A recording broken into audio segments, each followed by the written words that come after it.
Power Movement, Cal, Washington.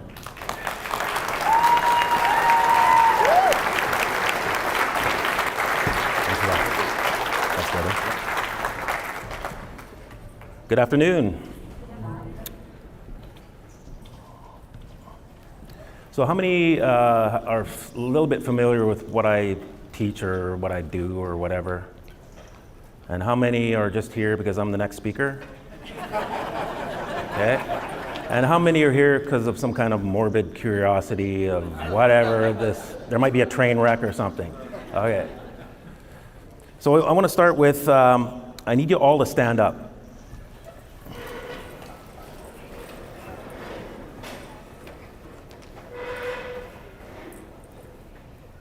So I need those two guys right over there to stand up.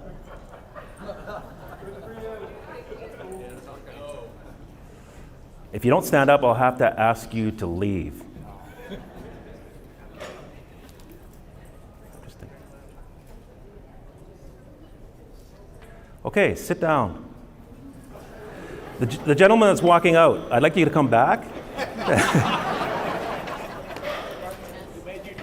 But I want to demonstrate something, and that gentleman that's walking out is the prime example of somebody who understands who he is.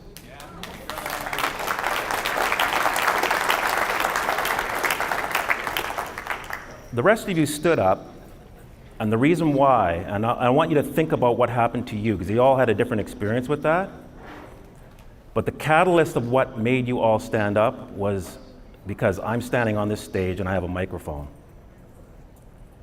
Therefore, there was an illusion of authority. Now, some of you stood up just because I said so, and then others of you stood up because others stood up. Then the two gentlemen over there, I called them out. One of them stood up because now he's called out. The other guy, he refused, and I threatened him to be removed. Now, that wasn't real. He actually got up and left on his own accord. That's the difference between who understands who they are and who's just kind of following something. So I want you to be self-aware of what happened to you in that little demonstration. This is for you so you can understand who you are and possibly who you are not or who you think you are. So I'm going to just give you a little bit of who I am. I'm just a normal guy, and I went through an extraordinary experience. So this thing's called the red pill. And in the movie, most of you are probably familiar with it, Neo took the red pill and then he was on the ship. So they got him out of the Matrix.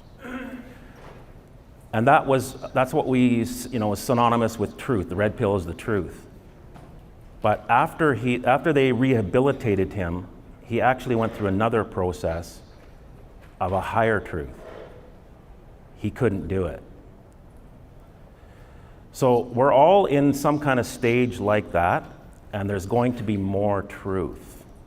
And some of it will be hard to assimilate. So I want you to be aware of that. I want you to be self-aware. There was a famous man who once said, "You will know the truth, and the truth will set you free." Now, some of you know who that is right away, and others of you don't, and that's okay. But this man had said a lot of things, and they were very simple, but there was a lot of profound meaning if you thought about what he said, like if you actually sort of meditated on it. So I want you to think about that as you go through life, but I'll just sort of give you a little rundown. So number one, it was a statement. It wasn't if you find the truth will set you free. Another part of it was the set you free, which means you're not free. And you may not know that, because we don't even know what freedom is. We have no point of view. So I'll just give you what happened to me. short run of it, I don't have enough time to explain everything, but I ended up, I was just a normal guy, played a little bit of sports, I played music, had a mortgage, had 5 kids, married, went to church, pretty normal, just working guy. Well, I ended up in a divorce. And it was shocking for me, but I went on a website, and what it said was, if you're on this site, this is what just happened to you. And then there was a list of stuff. Certain TV programs were watched, your wife was a certain age, certain magazines, she started exercising, like it was eerie. That was my first introduction to there's something going on. And so, that was the beginning. So through the process of a divorce, the first thing you do, because we were told to, is you get a lawyer, right? So that's what you do, you go and get a lawyer, and then you go to this place called the court where there's supposed to be this justice. That was my impression. When I got in there, it wasn't like that. There was something else going on, and I couldn't put my finger on it, but there was definitely something, there was another agenda going on in there. I know what it is now, but at the time I didn't. I was expecting, they're going to listen to people, but they weren't listening to me, and they weren't listening to my wife at the time. And they just wanted to get through this process because there was something else. You could just feel there's something else we need to do, and we need to get you through this so that we can carry on with what we're doing.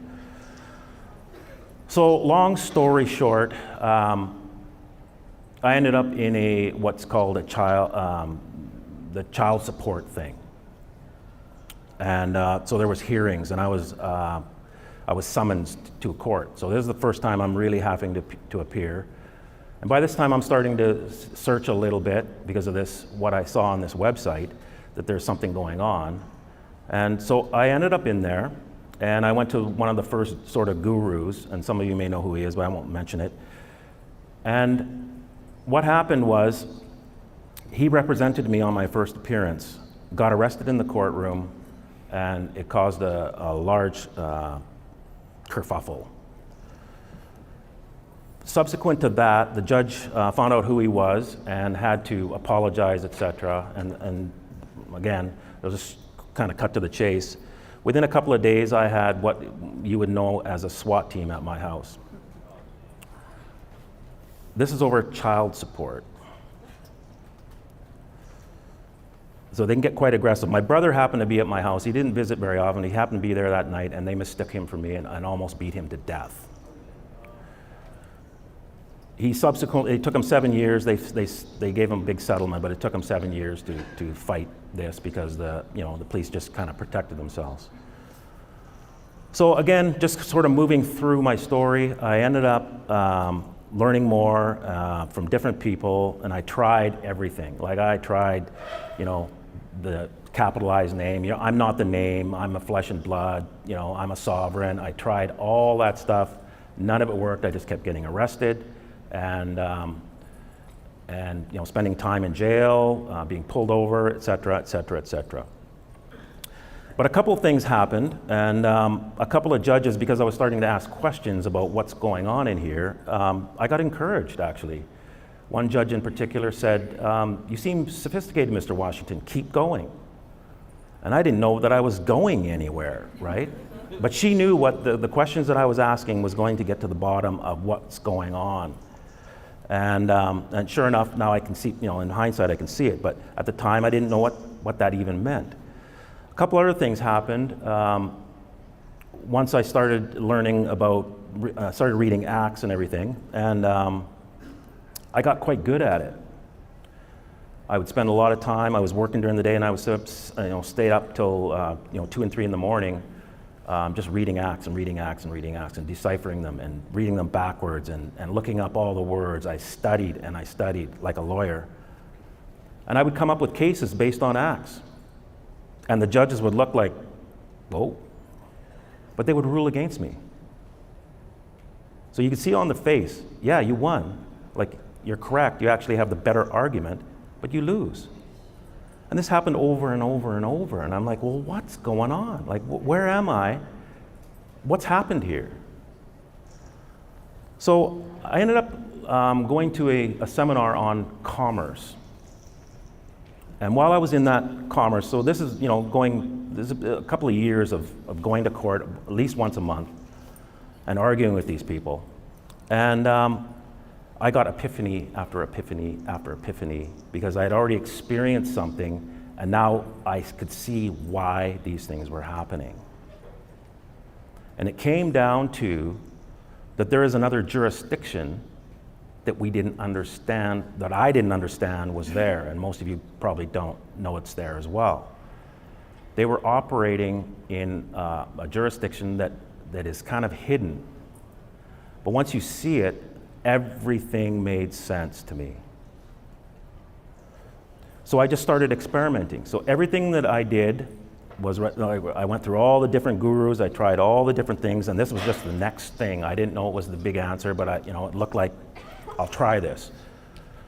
So my first case after I learned how to use commercial instruments, I put a bond on the case. It was for driving without insurance. By this time, I had read the act and did some things that, according to the act, I was allowed to do. And they didn't honor it, so I just kept driving anyway.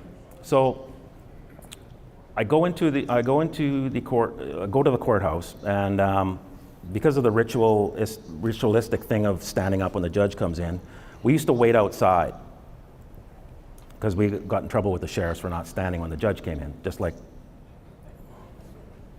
that guy right there. So by this time, the guy in the black suit sitting at the front was just a guy to me. I was starting to lose my fear. And at that point, they called the case inside the courtroom, and then I didn't show up, so then they page outside in the hallway. So as we're going through the door, the judge ran out of the room. So we went, okay, that is working. Because up to this point, nothing was working. So we tried to figure out, why did that work? Like, we want to learn more, because this was just an experiment. Let's try this, see what happens. Judge runs out of the room. Okay, we need to find out what's going on with this, right? So that my whole experience was like that. It was a lot of trial and error, and then sticking with what worked, do it again, see if you get the same result, then it becomes actual reality. This is happening, whether I fully understand it or not. It becomes the truth. And it becomes the truth no matter what anybody says. Because then the judges tried to catch up, and then they tried to say to me, there's no validity in what you're doing. But their body language was usually shaking, like the paper would be rattling. Or the judge wouldn't come in the room. And so they'd have to, move it to another court, and then that judge would come in. Yeah, there's no validity to what you're doing. Oh, really? Then why didn't your buddy, who has already been on the case, why isn't he hearing this? So this is my experience. So you understand where I'm coming from.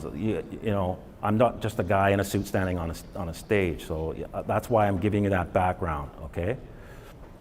So what I found was that everything is in commerce and everything is contract. Everything is by agreement. So there's 4 elements of a contract. This is all through my research. So this is a simple contract. Contracts can get very complex, but these are the essential elements that make a contract work. First thing, there has to be an offer. So they've disguised offers.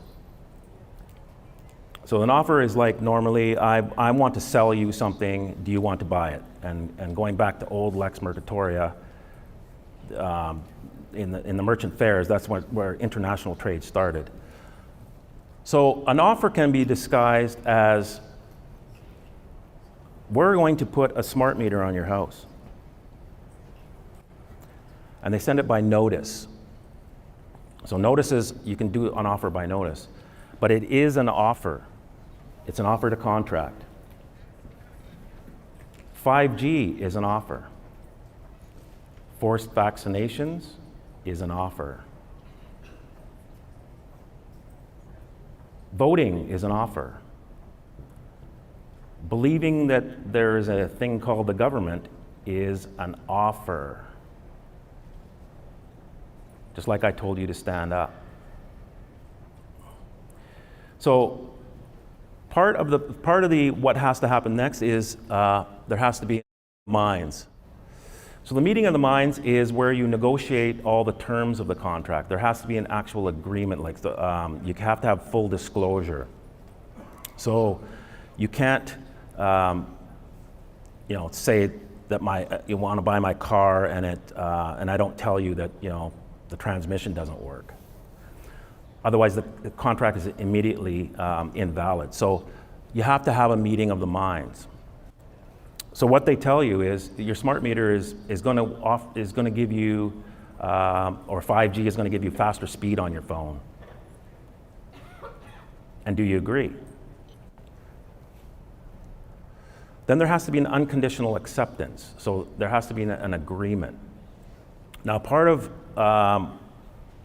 ancient commerce is there's a thing called tacit agreement. If you didn't say no, you've said yes.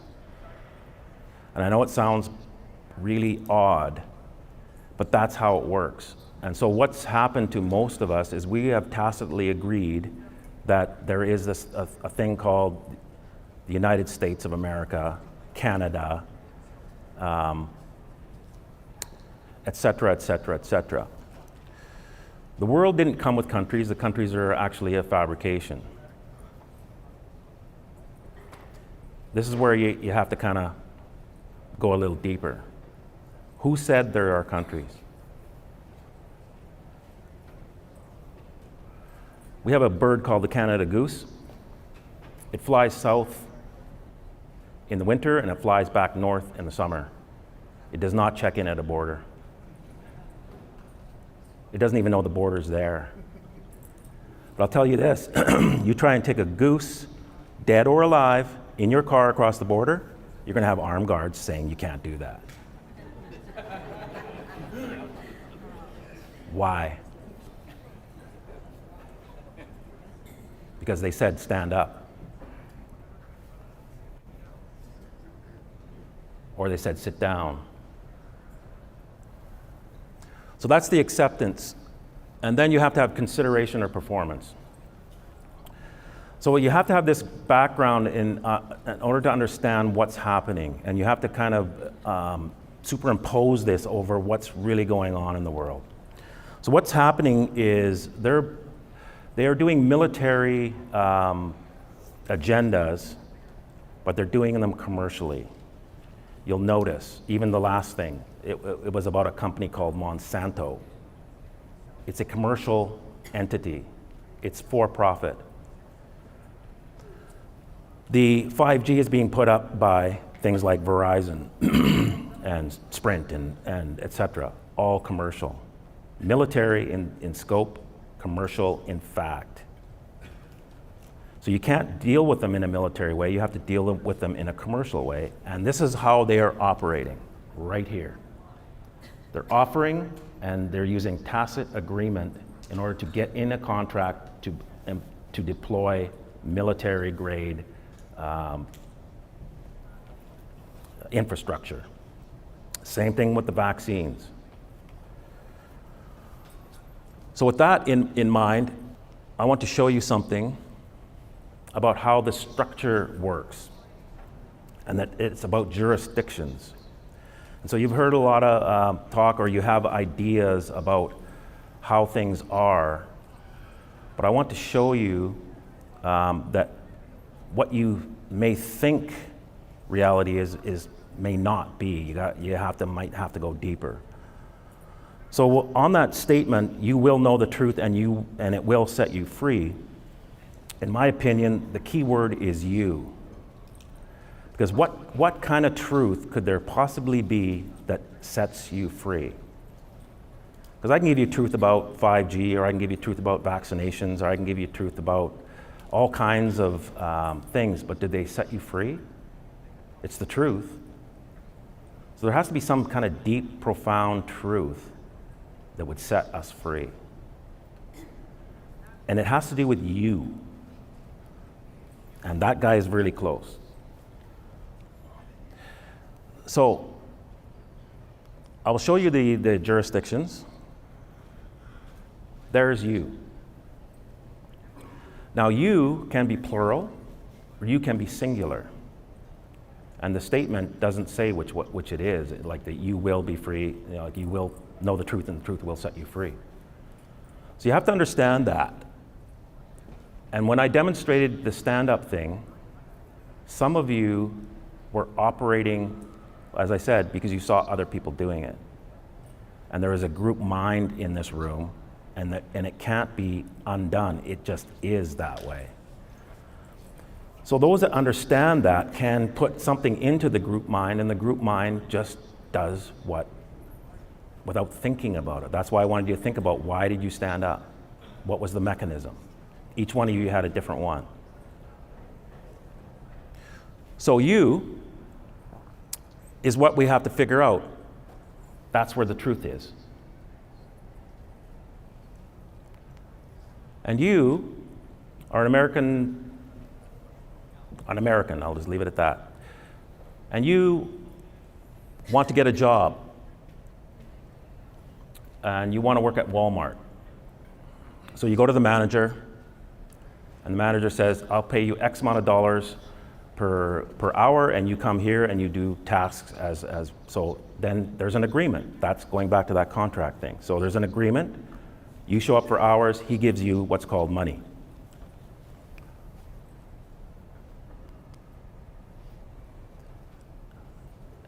And so you have to listen to the manager until he goes against what's called the Walmart store. So if he tells you to do something that's outside of the policies of the Walmart store, he's out of jurisdiction.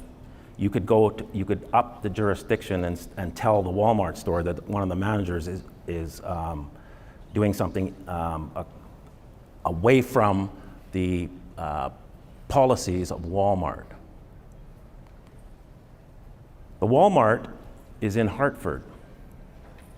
That's another jurisdiction. It's a corporation.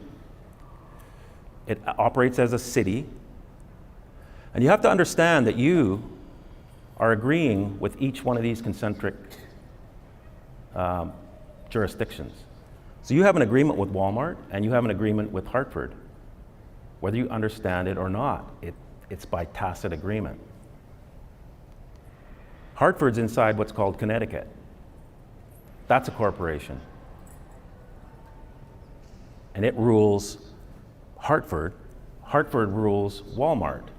So if Hartford has a bylaw where Walmart can't be open on a Sunday, Walmart can't be open on a Sunday. So do you understand the jurisdictions? The one that's higher dictates what happens below. And at the center is you. So you have an agreement with Connecticut too if you live here. Outside that is the United States of America. It's a corporation. In other words, it has to have your agreement. It has to have a contract with you. And what I will tell you is your what you call an SSN number, in Canada it's an SIN number, that is your merchant number. Because you try and get a job at Walmart without that, won't happen. You try and get a driver's license without it, won't happen. You try and do anything in commerce, it won't happen. That is your merchant number. So they've turned you into a merchant. Therefore, merchant laws apply. So you got to understand that. Outside of this particular jurisdiction is the Republic. And here's where things change, because that's not a corporation. But what they trick you into believing is that the United States of America, the one just below that, is the real United States. And they get you to agree by voting. You know, there's a saying: if you don't vote, you can't complain. That's actually backwards. I don't vote, and I have the right to complain because I didn't vote. I didn't participate. I know this is going to be tough for some of you. So the Republic is still in effect, And there's a lot of people who think it isn't because they try and take the Constitution into the United States of America, the corporation, and say that it applies. But if you took it to your Walmart boss and said, yeah, Sunday, I have the right to pursue the pursuit of happiness, and I think I'll be happier at the beach rather than coming to work, he will look at you like, what are you talking about?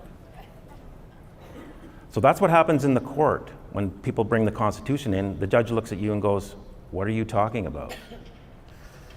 And people get confused as to why, but I'll tell that's why.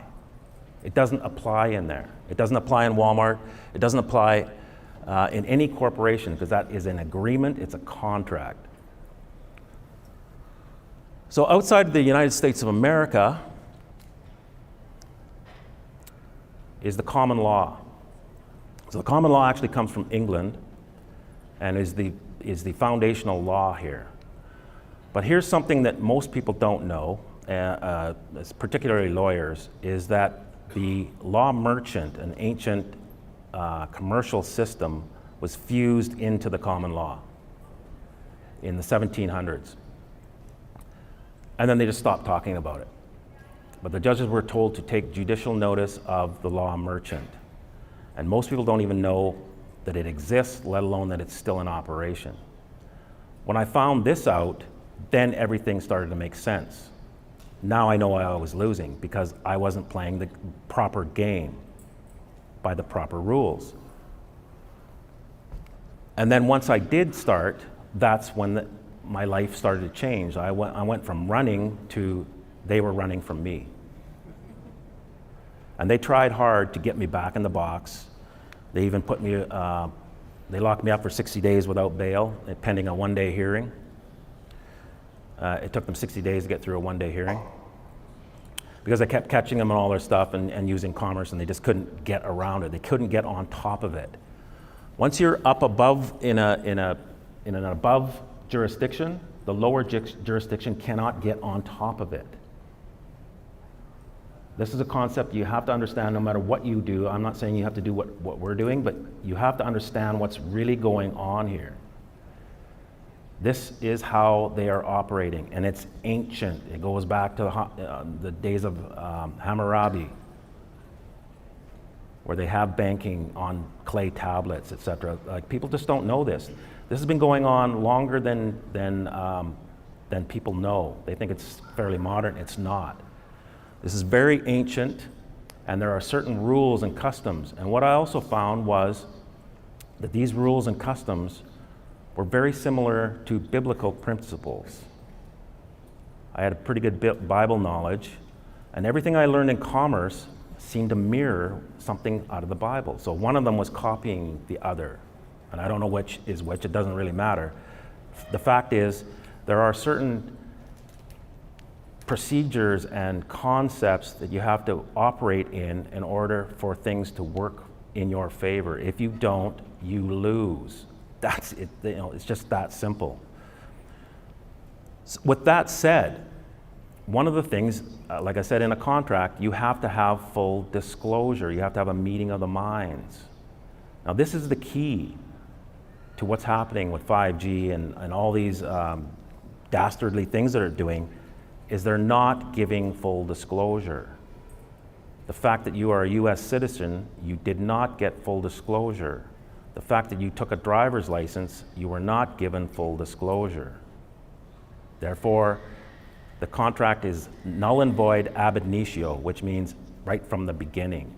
But you have to exercise that. Otherwise, you're tacitly going along with it, which means tacit agreement. And tacit agreement is a killer because you don't even know that you're doing it by your behavior. And part of the thing was performance at the end, either consideration, money paying, or performance ratifies a contract. So by your performance, you are in a contract. So the law merchant is something that you need to understand. You need to do a little bit of research on it. There's a lot of information out there that it's a myth. But you have to understand that it is not. There are actual scrolls of this, and you need to operate in that, at least that arena. After that, we get into spiritual realms, and that's where the remedy starts to really change for you.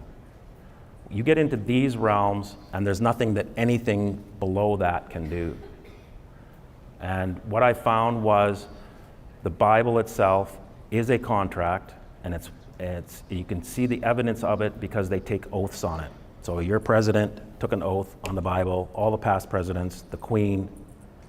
Therefore, it is a contract, and I behoove you to read the contract because it will give you the remedy, and you can use it to your advantage, especially when they're in breach of contract. And now we're going to do a quick demonstration, just so you understand a little bit about the Bible. Who here does not have an opinion of the Bible? One. Who here does not have an opinion of the Dallas Cowboys? Who here does not have an opinion about the New York Yankees? Okay, how many have read the Bible? Pretty good. So those that have an opinion about the Bible that read it, that's your own opinion. Those that have an opinion about the Bible that didn't read it, it's not your own opinion. You got it from somewhere else. You have to understand that. You have to be honest with yourself and realize that something has been programmed into you. And you'll find that this has happened a lot. So just be honest with yourself. Self-analyze, like in the stand-up thing. Like, why am I doing this? Do I have to obey? Is there real authority there? What's the mechanism? So as these jurisdictions go out, they're actually infinite. So we're getting a little esoteric here. And then you have to start to ask yourself, who could be the judge of something that is infinite as far as jurisdictions? Now you're into the concept of God, however you understand God to be. But what I'll tell you, what the Bible says about God is He is the Alpha and the Omega, the beginning and the end. Infinite. Infinity is like this. The beginning is the end. A toroid is this. So the outside of this is where God is, but He's also at the beginning. And where's the beginning of this? You. So I'll leave you with that. Thank you.